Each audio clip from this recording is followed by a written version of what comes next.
I wanted to tell everybody now about my experience with the guy yesterday that I plan to hire to be my bodyguard.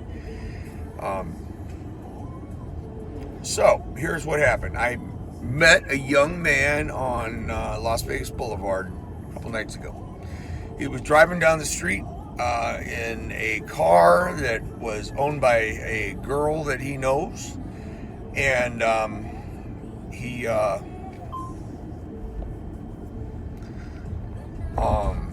waved at me. I saw my Vegas for locals, and I don't know. I think he might have saw that I was recording something and tried to be on it or something. But then he said he was looking for a job, and he said, "Do you have a job?" And I said, "Well, I don't know. I never say I don't have a job because you never know who you might be talking to. It could be someone you want. And, don't have a job, but if it's someone you're going to want for a job, you just find a job for them, right? Important when you get a good person." So anyway, I said, well, hey, there's a website. Go ahead and go on it and find me. And so he found me, and we talked, and he seemed like a good guy. He seemed all set up. He just got here to Las Vegas. He's new. He's gung-ho to get a job. He seemed aggressive. He seemed to be, willing to jump right out there and tell me, hey, can I get a job? And I thought that's okay. That shows some initiative and ambition. So I said, all right, let's go talk. Well, I went and talked to him, told him about the job. I was going to be working on my security detail.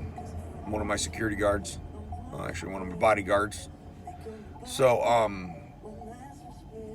it's a high-paying job. $25 an hour, and he's making nothing right now because he's not working, and he's sofa sleeping on this girl's couch that he calls his home girl, which isn't even his girlfriend. So he's using up some girl's charity to live and driving her car. And I assumed he had his own car, but maybe that guy don't even have his own car. I don't know, but I talked to him a little bit about that, but he failed my test big time because he passed all my other ones. Okay, he passed them all in flying colors. I thought he was going to be the guy I wanted for that job. Okay, so I said, all right, we're going to talk tomorrow. But I said, in the meantime, he had already told me you don't got no money, right? So I said, well, you need to take that girl out to dinner. So she's giving you a place to stay. Already been there a few nights, you say.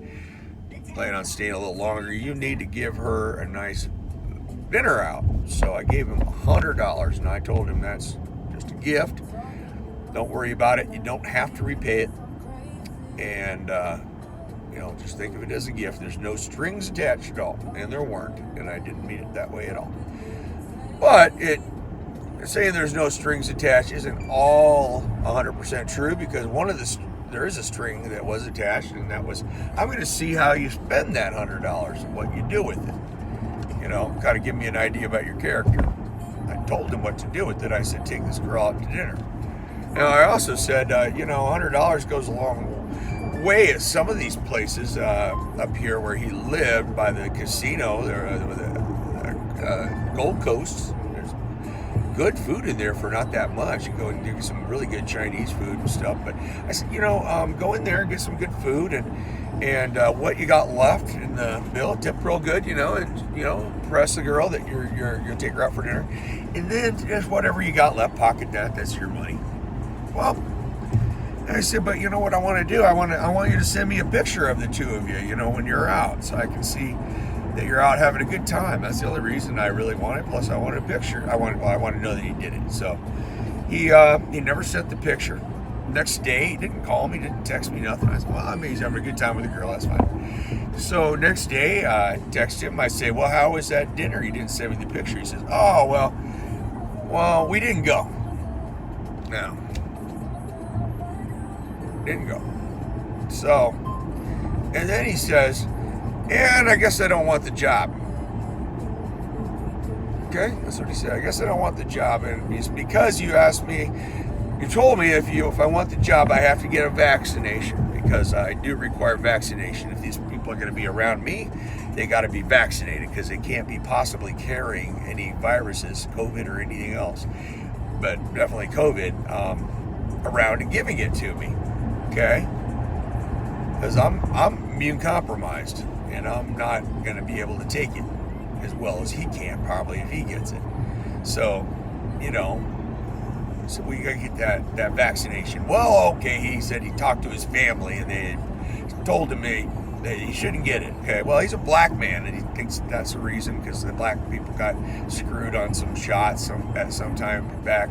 I don't really know the details, but okay, that's true, I understand, and everything, but I don't think it's true now, and I really don't think he needs to pass up a job opportunity for some kind of, I don't know, conspiracy belief that they're going to put some kind of a chip in him or something. I don't know what he thinks, but he turned down the job.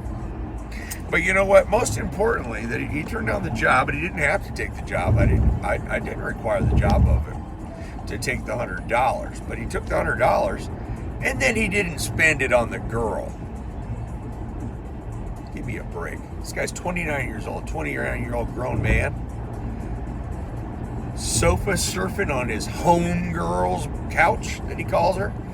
What a loser. Capital L loser.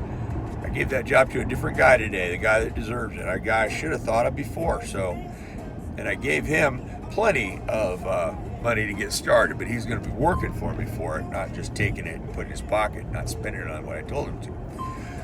Anyway, what a loser. I do not hope to see him ever again in Las Vegas. If I do, I hope he's working at some Jack in the Box, serving me a breakfast jack and a cup of coffee. What a dumb shit.